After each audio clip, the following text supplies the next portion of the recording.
আজি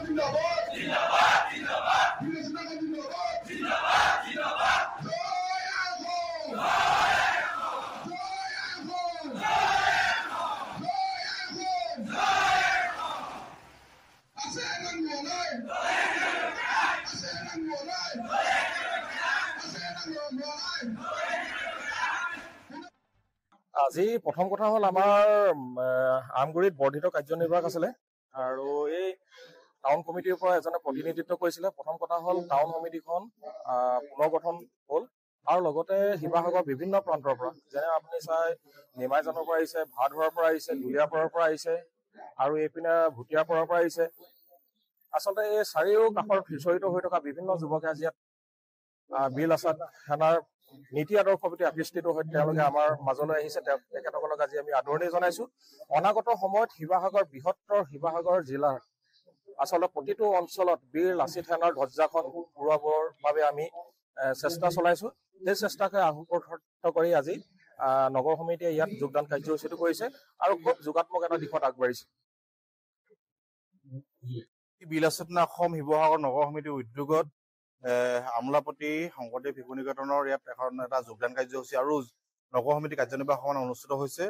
শিৱসাগৰ জিলাৰ বিভিন্ন প্ৰান্তৰ ইয়াত যুৱ বন্ধুসকল আহি ইয়াত প্ৰায় শতাধিক যুৱকে যোগদান কাৰ্যসূচীত অংশগ্ৰহণ কৰিছে। সকলোকে স্বাগতম জনাইছো। কাৰণ বীৰ লাচিত সেনা অসমৰ পৃষ্ঠপোষকতা আছে বৰ্তমান সময়ত।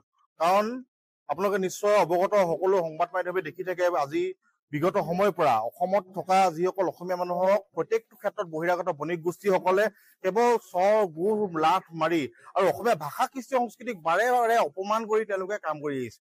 আৰু বৰ্তমান সময়ত বিজেপি চৰকাৰখনে তেওঁলোকে নাগৰিকত্ব সংশোধনী বিধেয়কৰ যোগেদি তেওঁলোকে বহিৰাগত বণিক গোষ্ঠীসকলক যি ধৰণে বা বিদেশীসকলক যি ধৰণে সংস্থাপন দিয়া এটা প্ৰক্ৰিয়া আৰম্ভ কৰিছে, ইয়াৰ বিৰুদ্ধে বীৰ লাচিত সেনা অসমে তেতিয়াৰ পৰা আন্দোলন কৰিছে।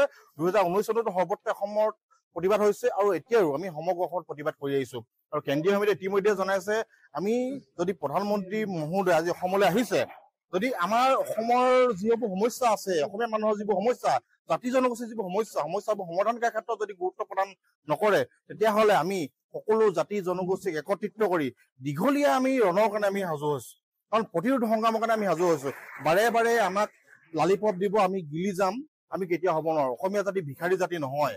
অসমীয়া জাতিয়ে কাম কৰিবলৈ শিকিছে, ঠং ধৰি উঠিব শিকিছে।